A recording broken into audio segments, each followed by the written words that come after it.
தாம்பரத்துல இருந்து லட்சும்புரம், எங்க வீடு வந்து லட்சும்புரத்துல இருந்து அண்ணா நகர் ஒரு கல்யாணத்துக்கு போறோம், ஃபேமிலி கல்யாணம். இங்க இன்னைக்கு ட்ரெயின் இன்னைக்கு ஓடாதுன்னு இன்னைக்கு தான் தெரியும் எங்களுக்கு. இங்க வந்து சரி பஸ்ல போயிடலான்னு பார்த்தா பஸ்ல போக வழி கிடையாது. சரி ஆட்டோல போகலான்னு பார்த்தா ஆட்டோவுக்கும் சார்ஜ் ஜாஸ்தியா தான் இருக்கு. கார்ல புக் பண்ண இங்க இருந்து இப்ப அண்ணா நகருக்கு 700 இப்பதான் ஓலை போட்டிருக்கோம், 700 கேக்குறாங்க. 2 கார் நாங்க போனோம், நாங்க 2 கார்ல போனோம் அப்படின்னா கணக்கு போட்டுக்கோங்க. பஸ்ல போனா மேக்சிமம் 100 ரூபாய்க்குள்ளதான் வரும். அதே நாங்க மெட்ரோக்கு போனாக்கி 30 ரூபா, அதுவும் போயிருக்கேன் ஏற்கனவே. ஆனா இப்ப காருங்கும் போது ஜாஸ்தி ஆகுது. இது முன்னாடியே சொல்லியிருந்தாங்களா என்னமோ தெரியல, நாங்க எதிர்பாராம வந்ததால எங்களுக்கு கஷ்டமா இருக்கு. நாங்க 15 பேர் போறோம் மொத்தத்துல. விட்டுருந்தாலும் இவ்வளவு பேர் இப்ப ட்ரெயின்ல போறவங்க தானே, அப்ப அவங்களுக்கு பத்த மாட்டேங்குது இல்ல. ஆனா கார் புக் பண்ணும்போது இந்த டயத்துல கரெக்டா அவங்களுக்கு அமௌண்ட் ஜாஸ்தியா தான் ஆகுது. மத்த டைம் போது கம்மி தான். நாங்க லட்சும்புரத்துல இருந்து புக் பண்ணி போயிருக்கோம், அங்க கம்மி தான். ஆனா இங்க இருந்து போறதால இப்ப எங்களுக்கு ஜாஸ்தியா தான் தெரியும்.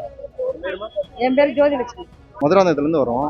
இங்க செங்கல்பட்டுல இருந்து ட்ரெயின் வரும். ட்ரெயின் வந்து இன்னைக்கு கட் பண்ணதுனால இங்க வந்து நாங்க தாம்பரத்துல இருந்து மாறி போக சொன்னாங்க. தாம்பரத்துல வந்து பார்த்தோன்னா பஸ் வந்து பார்த்தா பஸ் ஃபுல்லா ரஷ், குழந்தைய வச்சு ரொம்ப அவஸ்தையா இருக்கு. இப்போ எக்ஸ்ட்ரா பஸ் விட்டுருக்காங்கன்றாங்க. நம்ம எனக்கு தெரிஞ்சு எல்லா பஸ்ஸுமே ஃபுல்லா தான் இருக்கு. எக்ஸ்ட்ரா பஸ் எங்களுக்கு பத்தவே இல்லை. ஒரு 1 hour ஆகுது. 1 hour 1 hour ஆகுது. ஏதாச்சும் காலி பஸ் கிடைக்குன்னு பார்த்தா காலியாவே இல்லை. குழந்தைய வச்சு நான் ரஷ்ல எப்படி ஏற முடியும்னு தெரியல. ரொம்ப கஷ்டமா இருக்கு. ரயில்வே ஒரு நாள் பாதிப்பால எங்களுக்கு அதுவும் இல்லாம போக்குவரத்து ரொம்ப நடைமேடையில வந்து ரொம்ப ரஷ், நடைமேடையில நடக்கவே முடியல, குழந்தையெல்லாம் வச்சுட்டு ரொம்ப ரஷ்ஷா இருக்கு. இல்லன்னு தெரிஞ்சிருந்தா அட்லீஸ்ட் கேன்சல் பண்ணிட்டு வந்து வீட்லயே இருந்திருப்போம் போல. மறைமலை நகர்ல இருந்து வரோம். இப்போ வந்து குரோம்பேட்டை பர்ச்சேஸ்க்காக போலான்னு பிளான் பண்ணியிருந்தோம் ஃபேமிலியோட. ஒர்க்குக்கு போறதுனால எங்களால சண்டே மட்டும் தான் வந்து வெளியே இந்த மாதிரி பர்ச்சேஸ் வரா மாதிரி இருக்கு. இந்த மாதிரி ட்ரெயின் கேன்சல் ஆனதுனால எங்களுக்கு ரொம்ப கூட்டம் அதிகமா இருக்கு.